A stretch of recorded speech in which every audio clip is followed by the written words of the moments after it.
તો નમસ્કાર, ગુજરાત હવામાન સમાચારની અંદર ફરી એક વખત આપનું હાર્દિક સ્વાગત છે। આજે તારીખ થઈ છે 21 અને વાર થયો છે ગુરુવાર।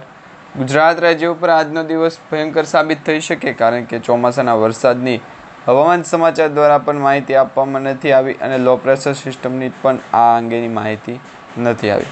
ગુજરાત રાજ્ય ઉપર ચોક્કસપણે અહીંયા તમે જોઈ શકો છો વેધર એનાલિસિસ ચોખ્ખું છે, વાતાવરણ ચોખ્ખું છે, પરંતુ એકાદ બે દિવસની અંદર હવામાન સમાચાર ચોખ્ખું થઈ જાય ત્યાર પછી લો પ્રેશર સિસ્ટમ સક્રિય થશે।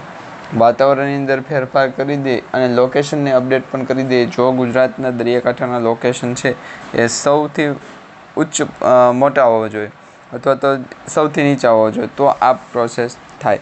હવે આ બાબતે ગુજરાતનું સેટેલાઇટ ઇમેજ જે છે માહિતી જણાવો તો લોકેશન પ્રમાણે માહિતી છે બદલતી હોય છે, નો બદલે સેમ હોય તો આ માટે ગુજરાતના દરિયાકાંઠાનું લોકેશન જણાવો તો આ માટે અલગ સાથે એપ્લિકેશન પણ આપેલું છે, એ આપણે ઉપયોગ કરતા નથી। હવે વરસાદી સિસ્ટમની આગાહી ગુજરાતના દરિયાકાંઠા સુધી પહોંચે છે, અહીંયા તમે જોઈ શકો છો। મેપની પછી શરૂઆત કરીશું। પહેલાં તમને આ મેપ દર્શાવી દઈએ કે આ ગુજરાત રાજ્યનો દરિયાકાંઠાનો લોકો છે।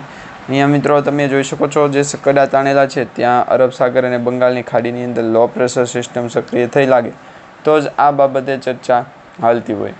હવે આ માહિતી ગુજરાતના દરિયાકાંઠાનું લોકેશન જણાવો કે વેસ્ટર્ન ડિસ્ટર્બન્સની આગાહી ક્યાં છે, તો ગુજરાતના દરિયાકાંઠાના લોકેશન પ્રમાણે માહિતી પણ આપણી નથી। હવે મિત્રો ચોમાસાના વરસાદની પણ સ્થિતિ તમને ખ્યાલ હશે કે આ વર્ષનું ચોમાસું નબળું રહેવાની આગાહી છે, પરંતુ ઉપર જતાં આ વર્ષનું ચોમાસું વહેલું પણ રહેશે, નબળું રહેશે, વહેલું રહેશે અને વાતાવરણની અંદર કંઈક ફેરફાર થશે નહીં। તો આમાં જે ગુજરાતના દરિયાકાંઠાનું લોકેશન જણાવ્યું અને વાતાવરણની અંદર ફેરફાર કરો તો આ પ્રકારે વેસ્ટર્ન ડિસ્ટર્બન્સનું વધારે કીધું જાય કે આ કામ ન આવે કે ફેરફાર કરતા હો લોકેશન પ્રમાણે માહિતી અસર ગુજરાતના દરિયાકાંઠાનું લોકેશન માહિતી સ્વરૂપે આગળ વધો ને ત્યાં તો કોઈકને કંટાળો આવીને વેસ્ટર્ન ડિસ્ટર્બન્સની માહિતી જય બોલાવશે। હવે મિત્રો તમે સેટેલાઇટ ઇમેજનો મેપ જોઈ શકો છો। આ મેપની અંદર તમને સ્પષ્ટપણે દર્શાવવામાં આવી રહ્યું છે ગુજરાત રાજ્ય ઉપર આગામી કેટલા દિવસ સુધી વાતાવરણનો એકાએક પલટો આવી શકે। હવે મિત્રો તમને ખ્યાલ હશે કે ગુજરાત રાજ્ય ઉપર છેલ્લા 24 કલાકથી લગભગ એકાદો વાતાવરણનો પલટો આવ્યો નથી। હા, વાદળો ઘેરાવા જોવા મળી રહ્યા છે, વાદળોની અછત સર્જાતી રહી છે અને ત્યાર પછી ગુજરાતના દરિયાકાંઠાના લોકેશને વેસ્ટર્ન ડિસ્ટર્બન્સની માહિતી પણ અપડેટ નથી, કારણ કે ગુજરાત રાજ્ય ઉપર અરબ સાગરના દરિયાની અંદર જે ભેજવાળું વાતાવરણ જામ્યું અને તે ચક્રવાતમાં ઉત્પન્ન થયું તેના કારણે હવામાન સમાચારની અંદર મોટા પ્રમાણમાં નુકસાન આવી। હવે ગુજરાત રાજ્યની અંદર લોકેશન ચાલતું હોય અને વેસ્ટર્ન ડિસ્ટર્બન્સની આગાહી જાણવા વાળ પણ સીધા ન થાય તો આ માટે ગુજરાતના હવામાન સમાચારની માહિતી આપણે જોઈ હતી। તો ગુજરાતના હવામાન સમાચારની માહિતી આપણે એક સાઈડ મૂકી દો, પછી ગુજરાતના દરિયાકાંઠાનું લોકેશન જણાવો અને વેસ્ટર્ન ડિસ્ટર્બન્સની અસર તો ગુજરાત રાજ્ય ઉપર દરેક વખતે હોય છે, પરંતુ આ વખતે પણ મજબૂત હોવી જરૂરી છે।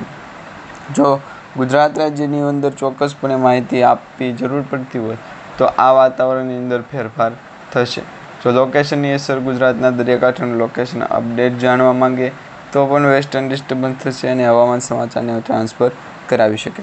જો મિત્રો ગુજરાત રાજ્ય ઉપર ચોમાસાના વરસાદની સ્થિતિ આપણે અગાઉ પણ જોઈ કે વરસાદ જે પડે તે ફક્ત ને માત્ર થોડાક જિલ્લાઓ ઉપર પડે છે એવું નથી। આ વર્ષનું ચોમાસું છે નબળું છે, પરંતુ વાતાવરણની અંદર એકાએક પલટો આપી દે। ગુજરાતના દરિયાકાંઠાનું લોકેશન જણાવો દો 2 થી 3 કલાક માટે હવામાન સમાચાર જણાવો તો એમ થાય કે અહીંયા કોઈ હતું નહીં, આ જે બોક્સ જે છે એમાં કોઈક એવી દવા નાખી અને વેસ્ટર્ન ડિસ્ટર્બન્સ જણાવો, આ નેચરલી રીતે પાર્ક કરો તો કેવી રીતે લાગે એ પણ આપણે ચેક કરીશું। હવામાન સમાચારની અંદર ફેરફાર કરી અને વેસ્ટર્ન ડિસ્ટર્બન્સ અને લોકેશન પ્રમાણે માહિતી પણ આપીશ। તો આ માટે ગુજરાતના દરિયાકાંઠાનું લોકેશન જણાવવું હવામાન સમાચારને માહિતી આપવી પડે તો જ ગુજરાતના દરિયાકાંઠાનું લોકેશન જણાવી શકે છે। વાતાવરણની અંદર ફેરફારનું નથી, પરંતુ ગુજરાતના દરિયાકાંઠાનું લોકેશન અંદર હવામાન સમાચારની અંદર માહિતી પણ આપવી નથી।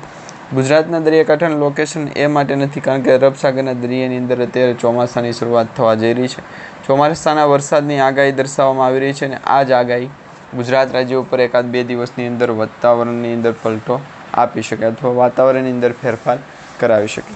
હવે મિત્રો અહીંયા તમે જોઈ શકો છો લો પ્રેશર સિસ્ટમની અસર ગુજરાતના ઘણા બધા જિલ્લાઓની અંદર જોવા મળશે। મિની ભારત દેશ બન્યો હોય તેવો મેપ દર્શાવવામાં આવી રહ્યો છે, અહીંયા તમે જોઈ શકો છો। આ મેપના આધારે ગુજરાતના દરિયાકાંઠાના લોકેશન પણ માહિતી આપેલી નથી. ગુજરાતના દરિયાકાંઠાના લોકેશનને પણ અપડેટ આપેલા નથી. હવે મિત્રો અહીંયા તમે જોઈ શકો છો આ દક્ષિણ અરબ સાગરનો બંગાળનો ખાડો. હવે આ બંગાળની ખાડીની અંદર વરસાદી સિસ્ટમની અંદર ફેરફાર કરે તો લો પ્રેશર સિસ્ટમની અસર પણ ફેરફાર કરવા જોઈએ કે નહીં. આ બાબતે હવામાન સમાચારને પણ અપડેટ કરવાની પૂરેપૂરી જવાબદારી છે કે લોકેશન અલગ વ્યવસ્થિત છે નહીં તો પછી એમને શું લેવા દેવા. તો આ માટે ગુજરાતના દરિયાકાંઠાનું લોકેશન જણાવી દો. તો આ માટે કહે તો વરસાદી સિસ્ટમ કહે તો નહીં, પછી ગુજરાતના દરિયાકાંઠાનું લોકેશન જણાવો. હવામાન સમાચારને પણ માહિતી આ પ્રકારે થવી જરૂરી છે. તો આમાં છે ગુજરાતના દરિયાકાંઠાનું લોકેશન માહિતી આગળ ગુજરાતના પણ સેટેલાઇટ ઇમેજને માહિતી આપતી જોયા છે. હવે આ હવામાન સમાચારને માહિતી અપડેટ આપવું જરૂરી છે. તો ગુજરાતના દરિયાકાંઠાના લોકેશનને જે છે સૌથી મોટી અપડેટ આપવાની અને ગુજરાતના દરિયાકાંઠાના લોકેશનને મેળવવાની. આ 2 થી 3 કલાક માટે હવામાન સમાચાર જે છે એ મુખ્યત્વે ડોળાતું ગયું છે. વાતાવરણની અંદર ફેરફાર કરી અને લોકેશનને અસર પણ આપવી પડે છે. માત્ર મેટ્રિક ટન એટલે કે 1690 રૂપિયા પ્રતિ 10 કિલોગ્રામ થાય છે. જો ગુજરાતનું હવામાન આ પ્રકારનું ના હોત તો વેસ્ટર્ન ડિસ્ટર્બન્સની સોડા ઉતરત નહીં. હવે આ લોકેશનની અસર પ્રમાણે માહિતી અલગ વેસ્ટર્ન ડિસ્ટર્બન્સને અને એ પણ કેવા ચપ્પલ પહેરીને આપવામાં આવી. વેસ્ટર્ન ડિસ્ટર્બન્સની અસર ગુજરાતના દરિયાકાંઠાના લોકેશનને માહિતી અસર પ્રમાણે પૂરી પાડી દે છે. તો આ માટે ગુજરાતના દરિયાકાંઠાનું લોકેશન જણાવજો. હવામાન સમાચારની અંદર માહિતી આપીને ગુજરાતના દરિયાકાંઠે લોકેશનને માહિતી આપવાની જરૂરી છે. વેસ્ટર્ન ડિસ્ટર્બન્સની આગાહી ગુજરાતના કોઈ લોકોને બાકી પ્રસાદમાં તો જ પ્રકારે ગુજરાતના દરિયાકાંઠાનું લોકેશન જણાવજો. વેસ્ટર્ન ડિસ્ટર્બન્સની આગાહી જણાવો અને હવામાન સમાચારની માહિતી. અત્યારે કંઈ ઉતાવળ નથી. કુદરતી રીતે આગળ વધી ગયેલા જે પણ લોકો છે એમને સૌથી મોટી અને મહત્ત્વની બાબત મળે તો હવામાન સમાચાર એમાં માટે ગુજરાતના દરિયાકાંઠાના લોકોથી છે એ તમે જોઈ શકો. અંદમાન નિકોબારના ટાપુની અંદર નૈઋત્યનું ચોમાસાની શરૂઆત થઈ, પરંતુ દક્ષિણ ભારતની અંદર પોંડુચેરી છે, ચેન્નઈ છે, તેમજ વિશાખાપટ્ટનમ, ભુવનેશ્વર, પટ્ટણ, પછી ગિલો અટક જે છે એમની પાસે છે વેસ્ટર્ન ડિસ્ટર્બન્સની આગાહી માહિતી છે કે નહીં. તો ગુજરાતના દરિયાકાંઠાને પૂછવું જગાવો. તો આ દક્ષિણ ભારતનો મેપ છે. દક્ષિણ ભારતની અંદર વધારે વિઝિબિલિટી તમે જોઈ શકો કે ગુજરાતની અંદર હવામાન સમાચાર કેવું હતું ને કેવું થઈ ગયું. હવે આ વિઝિબિલિટીની અંદર સૌ પ્રથમ તમે જોઈ શકો છો દક્ષિણ ભારતની અંદર અત્યારે એક સિસ્ટમ બની છે. તે સિસ્ટમ હવે મધ્ય પૂર્વ ભારતની અંદર જોવા મળી અને લો પ્રેશર સિસ્ટમની અસરના કારણે ગુજરાતના હવામાનની અંદર ફેરફાર થાય છે. તો આ બાબતે ગુજરાતના દરિયાકાંઠાના લોકોને જે છે માહિતી સ્વરૂપે આગળ વધવું પડશે. તો આ જ પ્રકારે ગુજરાતના હવામાન સમાચારને માહિતી આપી અને વેસ્ટર્ન ડિસ્ટર્બન્સની આગાહી છે એ ફરી વખત રિન્યૂ કરાવવા માટેની ચોક્કસ કરી દઈશું. તો આ માટે ગુજરાતના દરિયાકાંઠાના લોકેશનને જણાવો અને વેસ્ટર્ન ડિસ્ટર્બન્સની આગાહી માહિતી પ્રમાણે નહીં થાય. જો વેસ્ટર્ન ડિસ્ટર્બન્સ આગાહી માહિતી નહીં થાય તો ગુજરાતના દરિયાકાંઠાનું લોકેશન જણાવો. દાપસ્યું નહીં હોય તો ચલાવો. પછી ગુજરાતના દરિયાકાંઠાનું લોકેશન જણાવો તો પણ ચાલશે, કારણ કે વરસાદી સિસ્ટમની માહિતી જે છે આપણે 2 દિવસ અગાઉ પણ જોઈ છે અને હજી પણ જોતા રહીશું કે ગુજરાત રાજ્ય ઉપર તેની શું અસર થશે. કારણ કે અત્યારે તમે જોઈ શકો છો અરબ સાગર બંગાળની ખાડીની અંદર દરેક લોકો સારામાં સારું કામ કરી રહ્યા છે. હવામાન સમાચારને અડીને પણ ચલાવનાર ગુજરાતના દરિયાકાંઠી વિસ્તારોની અંદર ફેરફાર કરાવી શકે. આ માટે ગુજરાતનું હવામાન છે એ આપણે મેપના માધ્યમથી જોયું. હવે વેસ્ટર્ન ડિસ્ટર્બન્સના માધ્યમથી પણ જોવાનું હતું, પરંતુ 1-2 દિવસની હવામાન સમાચાર છે એ મુખ્યત્વે આગળ વધવાને કારણે નથી. જો તેમાં ફોન ઓવર હીટિંગ થઈ જાય, વેસ્ટર્ન ડિસ્ટર્બન્સ થઈ જાય તો પછી કાંઈ પણ ના થોગું નહીં રહે. અને જો લોકેશનની અસર ગુજરાતના દરિયાકાંઠાનું લોકેશન હશે તો વાતાવરણની અંદર ફેરફાર કરાવશો નહીં. જો આ માટે ગુજરાતના દરિયાકાંઠાનું લોકેશન જણાવી દો. વેસ્ટર્ન ડિસ્ટર્બન્સની અસર જણાવો. લોકેશન પ્રમાણે અસરકાર ગુજરાતના દરિયાકાંઠાનું લોકેશન જણાવો અને વેસ્ટર્ન હવામાન સમાચારની અંદર માહિતી આપો, જેથી કરીને હું ટ્રાન્સફોર્મર ઉપાડી શકું.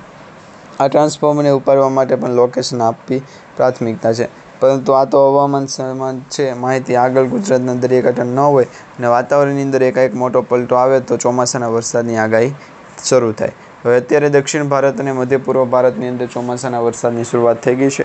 ગુજરાતમાં પણ ઘણા બધા ખેડૂત મિત્રોની કમેન્ટ આવી રહી છે કે ગુજરાત રાજ્યની અંદર આખરે જે છે એ ક્યારે ચોમાસું બેસશે. ઓફિશિયલી માહિતી આપણે આપી છે મિત્રો, જૂન મહિનાની અંદર બીજા પખવાડિયાની અંદર ગુજરાત રાજ્યની અંદર ઓફિશિયલી રીતે જે છે ચોમાસાની આગમનની શરૂઆત થઈ જશે.